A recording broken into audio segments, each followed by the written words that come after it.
Good evening everyone, स्वागत है आप सभी लोगों का आपके अपने परिवार परीक्षा प्लस में। मैं सर्वेश त्रिपाठी आप सभी लोगों का स्वागत करता हूं। एक रैपिड सीरीज यूपी एएसआई और आपके अगर मैं बात करूं कंप्यूटर ऑपरेटर के लिए तो इनके एग्जाम डेट आपके अनाउंस किए गए हैं। एग्जाम डेट अगर अनाउंस किया गया है तो इसमें आपका जितनी चीजें आपने पढ़ी हैं उसका क्विक रिवीजन आप कितने अच्छे तरीके से कितने कम समय में सभी इंपॉर्टेंट फैक्ट्स, तो सभी इंपॉर्टेंट फैक्ट्स को लेकर के मैं एक रैपिड वीडियो लेकर के आपके एक एक टॉपिक जितने भी स्पेशल टॉपिक हैं उन सारे टॉपिक्स को मैं लेकर के आऊंगा। तो चलिए आज का जो टॉपिक है आपका वो है आपका जीएसटी रिलेटेड जितने भी फैक्ट्स हैं उन सारे फैक्ट्स को हम लोग देख लेते हैं। अगर मैं बात करूं आपके जीएसटी के इतिहास के बारे में तो जीएसटी का इतिहास अटल बिहारी वाजपेयी के शासनकाल से शुरू होता है। सर्वप्रथम अटल बिहारी वाजपेयी जो है उनके लीडरशिप में एक आर्थिक सलाहकार यानी एक इकोनॉमिक काउंसिल की क्या होती है, एक पैनल पर चर्चा की जाती है और इस पैनल के जो सदस्य थे वो आईजी पटेल, बिमल जलान और सी रंगराजन थे। ठीक ना। कहीं कहीं आपको फादर ऑफ जीएसटी के बारे में भी पूछा जाता है तो फादर ऑफ जीएसटी जो होते हैं वो आपके अटल बिहारी वाजपेयी का नाम आता है। इन्हीं समय में आपका क्या होता है, जीएसटी मॉडल का प्रारूप तैयार किया जाता है और प्रारूप तैयार करने का जो काम दिया जाता है वो असीम दास गुप्ता की समिति को दिया जाता है। ठीक है। विजय केलकर टास्क फोर्स बनता है आपके और उसके बाद से ये जीएसटी लागू करने का सुझाव जो होता है ये कमिटी देती है। ये सब बात आपकी यहां पे नहीं है, ये सब बात आपकी बाद की बात आती है। ठीक है। उसके बाद अगर मैं बात करूं आपसे जीएसटी को एक ब्रीफली हम देख लेते हैं, जीएसटी संक्षेप में क्या है। तो GST goods and service tax है, एक आपका इनडायरेक्ट टैक्स है। क्या है? इनडायरेक्ट टैक्स है। जीएसटी लागू करने वाला जो पहला देश है वो आपका फ्रांस है 1954 में। पहला अगर आपका एशियन कंट्री पूछे तो इंडोनेशिया है 1984 में। 1 जुलाई 2017 से पूरे भारत में लागू है, ये बात ध्यान रखिएगा। 1 जुलाई को जीएसटी डे मनाया जाता है। तो ये इंपॉर्टेंट फैक्ट्स आपके रहेंगे। आगे अगर मैं बात करूं आपके जीएसटी बिल के बारे में तो जीएसटी बिल 122वां संविधान संशोधन के साथ ना सदन में पेश किया गया था। 1 जुलाई 2017 को ये 101वां संविधान संशोधन के साथ पारित होता है। अगर मैं बात करूं 8 अगस्त 2016 को लोकसभा में पारित होता है, 8 सितंबर 2016 को राज्यसभा में और राष्ट्रपति की मंजूरी 8 सितंबर 2016 को मिल जाती है। ठीक है। अगर मैं बात कर दूं लागू करने वाला जो पहला राज्य असम है 12 अगस्त 2016 को, दूसरा बिहार, तीसरा तेलंगाना, अंतिम राज्य आपका जम्मू कश्मीर। ठीक है। जीएसटी का संवैधानिक प्रावधान क्या रहा? तो जीएसटी के थ्रू आपका 246A एक अनुच्छेद आता है, एक आर्टिकल आता है 246A। ये संसद को जीएसटी पर कानून बनाने का अधिकार देता है।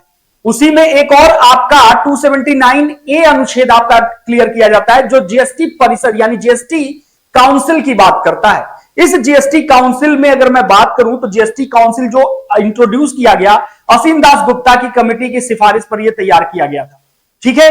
अगर मैं बात करूं आपसे तो इसमें 33 सदस्य होते हैं, 33 मेंबर्स होते हैं। इसमें जो प्रेजेंट टाइम का वित्त मंत्री होता है ना यानी सेंट्रल का, वही क्या होता है, इसका अध्यक्ष होता है। केंद्रीय राज्य वित्त मंत्री जो स्वतंत्र प्रभार का होता है वो उपाध्यक्ष होता है। राज्य सरकार के जितने भी वित्त मंत्री होते हैं ना वो सब इसके सदस्य होते हैं। 28+3 का रेशियो होता है।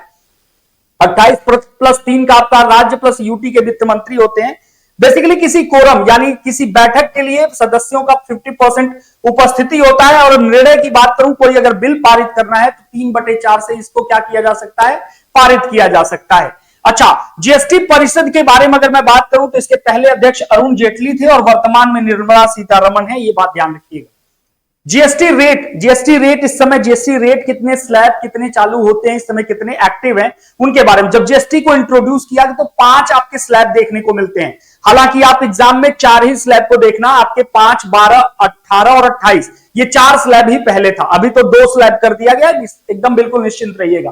तो 5 टैक्स स्लैब में आपके 0%, 5%, 12%, 18% और 28% ये इंट्रोड्यूस किया गया था। बाद में सितंबर 2025 में अभी इस साल से तो इसी आपके 23 सितंबर से ये जो है आपका 12% और 28% केवल रह जाएगा। 12% और 28% जो है इसको हटा दिया जाएगा, केवल आपके 5 और 18% रह जाएगा। ये जो 0% है ना ये यूटी पे लगता है, यूनियन टेरिटरी जीएसटी होती है आपकी। सीजीएसटी आपकी सेंट्रल, सी का मतलब सेंट्रल होता है, एसजीएसटी में एस का मतलब स्टेट होता है, आईजीएसटी में आई का मतलब इंटीग्रेटेड होता है। यह भी बात आप ध्यान रखिएगा। जीएसटी लागू किस लिए किया गया कि one nation one tax policy को ध्यान में रखते हुए। जीएसटी से बाहर आपके अल्कोहल, डीजल, पेट्रोल, अफीम, अगर मैं बात करूं ओपीएम आपका आता है, इलेक्ट्रिक जो इक्विपमेंट्स होते हैं वो आपके होते हैं, और अगर मैं बात करूं आपसे तो एक्सेट्रा कोई भी चीज आपकी होती है इससे होती है आपकी, ध्यान रखिएगा। स्पेशल टैक्स की मैं बात करूं तो गोल्ड 3% और उसके मेकिंग चार्जेस में 1.5% लगता है, यानी 1.5% ये आपका एक्स्ट्रा लगता है। आगे अगर मैं बात करूं तो जीएसटी रिलेटेड कुछ आपके कोड होते हैं, कुछ आपके नंबर दिए जाते हैं, उन नंबर्स के बारे में देख लो। सबसे पहले अगर मैं बात करूं आपके सैक और एचएसएन कोड, क्योंकि आपके एग्जाम में पूछा गया है, तो सैक और आपके एचएसएन कोड क्या होता है। पहली बात तो फुल फॉर्म याद कर लो। सैक का मतलब होता है सर्विस अकाउंटिंग कोड होता है, जो बेसिकली सर्विस को कैटेगराइज करता है। और अगर हार्मोनाइज्ड सिस्टम नॉमेनक्लेचर की बात करूं मैं, ये किसी वस्तु को कैटेगराइज करेगा। तो दोनों में अंतर समझिएगा, सैक जो है वो सर्विस को करेगा और जो आपका एचएसएन है वो किसी वस्तु को कैटेगराइज करता है। ठीक है, अगर मैं सैक कोड की बात करूं तो सर्विस अकाउंटिंग कोड होता है, 6 डिजिट कोड होता है इसमें, और ध्यान रखेंगे सेवा को वर्गीकृत करता है। ये स्टार्ट होता है 99 से, और इसमें जो नेक्स्ट 2 डिजिट होता है 99 के बाद जो दूसरा डिजिट होता है वो सर्विस का प्राइमरी नेचर होता है, और उसके बाद का जो 2 अंक होता है, दो डिजिट होता है, वो विस्तृत विशेषता के बारे में बताता है। ये आपका 6 डिजिट कोड हो गया। इसी तरीके से एचएसएन यानी हार्मोनाइज्ड सिस्टम नॉमेनक्लेचर है, जो 8 डिजिट कोड होता है। इंटरनेशनल लेवल पर सिस्टम, इंटरनेशनल लेवल पर जो ये क्या है आपका स्टैंडर्ड सिस्टम है, जिसे विश्व सीमा शुल्क संगठन ने क्या किया था, डेवलप किया था। अगर एचएसएन कोड की मैं बात करूं तो इसका पहला जो 2 डिजिट होता है वो चैप्टर को बताता है, नेक्स्ट जो दूसरा होता है वो हेडिंग को बताता है, अगला जो दूसरा होता है सब हेडिंग बताता है, और लास्ट 2 डिजिट आपके टैरिफ आइटम को बताता है। ठीक है, उसके बाद अगर मैं बात करूं तो जीएसटी-आईएन कोड होता है, एक यूनिक आइडेंटिफिकेशन कोड होता है जो 15 डिजिट का होता है, आपने देखा भी होगा। तो जो जीएसटी-आईएन कोड होता है ये 15 डिजिट आपका कोड होता है, यूनिक आइडेंटिफिकेशन नंबर होता है। इसमें जो पहला आपका डिजिट होता है ना, फर्स्ट 2 डिजिट, वो स्टेट कोड को रिप्रेजेंट करता है। जो नेक्स्ट 10 होता है आपके पैन नंबर को बताता है। 13th डिजिट जो होता है वो पैन, और पैन किस राज्य में कौन, ये पैन जो होता है आपका एक पर्टिकुलर जो पैन होगा वो किस राज्य में रजिस्टर्ड है, ये बताएगा आपका कौन सा, ये जो आपका 13 डिजिट होता है। 14th डिजिट आपका बाय डिफॉल्ट जेड होता है, और 15th डिजिट जो होता है वो चेक कोड होता है कि किसी एरर, ऐसा कोई एरर तो नहीं है उसको पता करने के लिए। उसके बाद हम बात करेंगे डीआईएन नंबर के बारे में। DIN basically document identification number होता है, जो सीबीआईसी द्वारा, यानी जो आपका अप्रत्यक्ष बोर्ड होता है ना, central board of indirect taxes में जो अप्रत्यक्ष बोर्ड होता है वो इसको क्या करता है, प्रदान करता है, और ये 20 डिजिट कोड होता है आपका। तो इन पॉइंट्स को आप जरूर रिमेंबर करिएगा, और ये बेहतर तरीके से मैं बताता हूं, ये आपके एग्जाम के लिए ना बहुत ही ज्यादा रामबाण काम करेगा, और रामबाण ही नहीं, ये आपके लिए इतना बड़ा एक कैटालिस्ट का काम करेगा ना आपके एग्जाम में। अगर आएगा क्वेश्चन तो इन्हीं से आएगा, और इनके बाहर नहीं आएगा। जो आपका लेटेस्ट पैटर्न आपका बन रहा है यूपीपी के एग्जाम में, इनसे बाहर आपके क्वेश्चन नहीं आएंगे। चलिए इसी तरीके के वीडियो के साथ मैं फिर मिलूंगा आपसे, तब तक के लिए सभी लोगों का बहुत बहुत धन्यवाद। थैंक यू, नमस्ते, जय हिंद।